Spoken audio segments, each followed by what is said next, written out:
Alright, what's going on, guys? Got another gold guide video for you today. It's the EBR-14. This gun, it was probably my least favorite of the marksman rifles.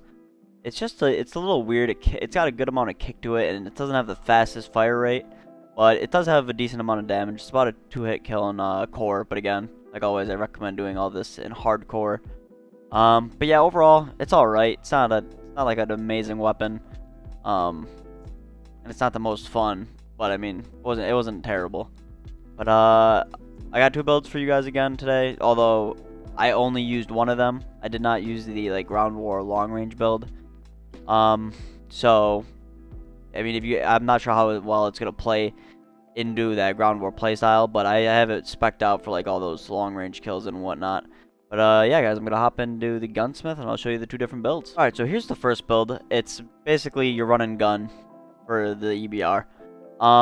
You could actually mix a couple of the attachments. I would say the underbarrel mostly, but for me this is what I found to work the best, just because this gun does have a little bit of kick.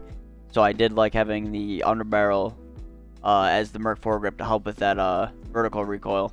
So going into the underbarrel itself right here, hipfire accuracy, and then like I just said, the recoil control. That's why I picked the Merc. And then the optic, GI mini reflex. I was not a fan of the iron sights. And then the GI mini reflex, that and what else? The monocle are my two favorite like dot sights. They just take up the least amount of your screen. So I'm a big fan of using the GI, and I think it's called the monocle somewhere in there. Yeah, this one. But either of those sights were like my two favorite dot sights. And then the laser. It's the only laser there is for it. It's a tack laser. It's gonna help with your aim down sight speed, which I love. Your aiming stability, I don't care too much, but and then also aim walking steadiness. I mean, I wasn't too worried about that, but I really wanted to make the ADS speed as quickly as possible. Sorry for that pause. I just lost track of what I was saying. But yeah, I'm building this gun completely for like draw speed and aim down sight speed, which is usually what I go for in hardcore, because I've said it a couple times. You want to be able to get your gun up before the other guy, because that usually 9 times out of 10 you get your gun up before he does, you're gonna kill him. So with that in mind, the barrel Forge Tack Elite helps with your ADS speed, and then the stock also aim down sight speed, aim walking movement speed, and sprint to fire speed. Stock is really good. Now what I was saying, you could mix and match attachments. So say you didn't care about hipfire accuracy because you don't really hipfire that much. Well, at least I don't. Maybe you do, but I don't personally. But any of you weren't too worried about the recoil control, I would say look into either an extended mag or go into a perk for sleight of hand or focus. So focus right there, flinch resistance. If you get shot, it's not going to aim punch as much. And aim punch mixed with this gun's recoil, if you get hit while you're shooting somebody, it's sometimes pretty hard to get back on target. But again, hardcore, it doesn't affect you too much, because as long as you get one shot on him, the person's gonna die. So either focus or sleight of hand, just reload quickness. But if you don't want to use a perk, then again, I would use an extended mag. But for me, I found this Merc foregrip to work the best. But yeah, so this is the build I would recommend running around on Shoot House with, or Shipment, or if there's some other small map when you're actually going for this gold camo and for this gun. Whatever that small map is, this is the setup that I would recommend for that. But for anybody that doesn't like that run and gun playstyle and is more a ground war player, likes to camp, like hang back, I got that build for you right here. So let me swap over to that. All right, so here is the long range, weird like campy sniper EBR. I didn't use this, but this, like, if I was going to use it, if I was going to go for that playstyle, this is the gun I would use. So I always use a thermal sight for these snipers and marksman rifles. And this one specifically has a red dot sight, which, this being a semi-automatic, it is possible to, you're able to contest people up close, kind of. Although with these attachments, this gun isn't made for that at all. But it's just nice to have it there in case someone's on top of you. And then the thermal sight just helps with finding enemies. Like when you're hard scoping, just easier to scan around and find them. Your stock, all this does is your aiming stability. You just want to have a steady crosshair when you're aiming, just so it's easier to land your shots, especially with the recoil, because this gun, it's going to take what, I think 3 shots at distance, 2 or 3 shots to kill him. So you're gonna have to land multiple shots. So you want that to be as easy for you as possible. And then the underbarrel, I'm using a bipod to help with your recoil control, because again, this gun does have some kick. But again, you want to make sure you're crouching or you're proning. If you're standing up, the recoil reduction isn't gonna it's not gonna happen. So you need to make sure you're crouching or you're laying down. What else we got on here? Extended barrel. All my ground war sniper long range guns always have extended barrel. Helps with your recoil control, which for a long range playstyle is always good. Bullet velocity. Again, long range, you want your bullet to get to that target as quickly as possible, so you don't have to lead them very much.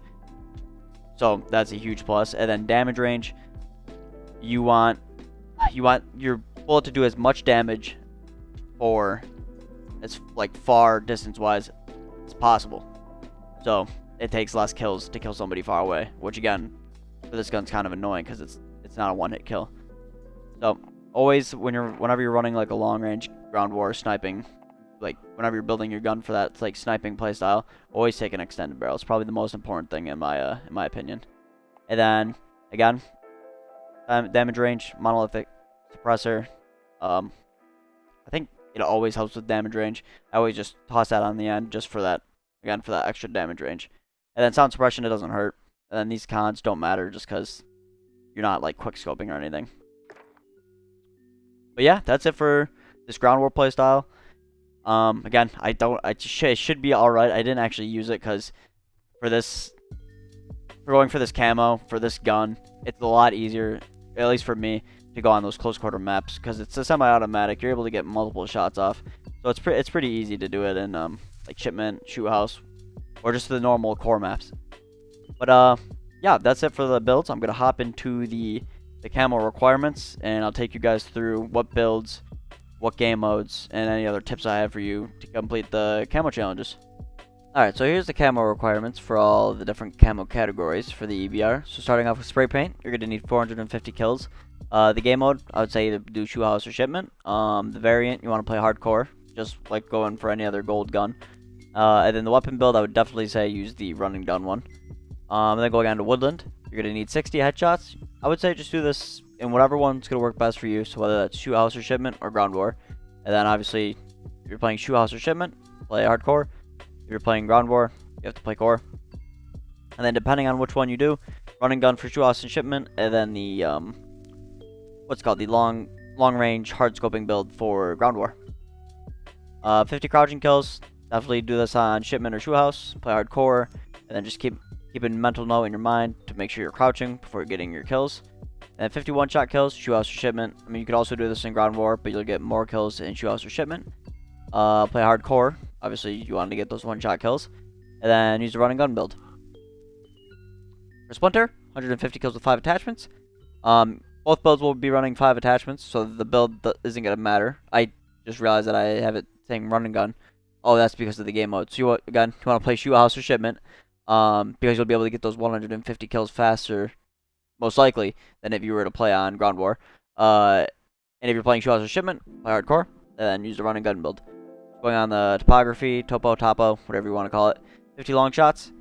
Either do this on shoe house or ground war. If you're going to do it on shoe house, I've mentioned in my past videos, it's you want to set up with your EBR on the main lane, the mid lane, on either wall, and it is shooting somebody on like their side of the middle, like where that the cube, like the sandbox cube, I don't know what to call it, right in the middle of the map. If you kill anybody past that, it's basically going to be a long shot. So that's where you go for your long shots on shoe house. And then ground war, basically anybody you kill in ground war is going to be a long shot. If you're playing shoe house, play hardcore. If you're playing ground war, you have to play core. And then again, I say run and gun for your long shots. Just choose whatever works best for you. And I sometimes forget to mention this, but if you're going for your long shots on shoe house, put a smoke on, and make sure, even if you're going to use the run and gun build, swap out that the GI site or whatever your site is, and put on a thermal. And then when you go over that wall, throw a smoke down the mid lane so you can get on the wall without getting shot. Look through the smoke with your thermal, and you'll be able to pick up some free kills. It makes it 10 times easier. And And obviously, use a hard scope build if you're playing ground war. Basically, everything I just said for the long shots is the same exact thing for mounted kills. Same game modes, the same variants of the game modes themselves, and then the same weapon builds. For the stripes, actually, to add on that, I wouldn't go for the topography camo to be more efficient. I wouldn't go for the topography camo until you got the tiger camo. That way, just do them at the same time. Get your mounted kills and long shots at the same time. It just makes it a little bit easier. For stripes, you need 25 double kills. I would definitely say do this on shoe house or shipment and hardcore using the round and gun build. You'll just get in more engagements than you would in ground war, although it is possible to do it in ground war. But with the gun being more than like a 2-shot kill sometimes, it's definitely going to be easier to do it in a hardcore shipment or shoe house. Reptile, 75 kills with no attachments. Unlike the car, this gun is capable of killing people just straight up like bare bones. So you can play this, and I would recommend doing this the reptile camo in shoe house or shipment, and then in hardcore, and then the weapon build. Obviously, there's no build because you're using no attachments. And then for your skulls camo, 25 3-kill streaks. I would say do this in ground war, just because it's not as chaotic as those smaller maps, and there's a lot more people. So you could basically just camp, and there's a good chance that you won't be found, and you can get those 3 kills pretty quickly. The variant of the game mode, obviously no hardcore, and then the weapon build, whatever works better for you, whether it's the camping playstyle or the running around. Either should do just fine.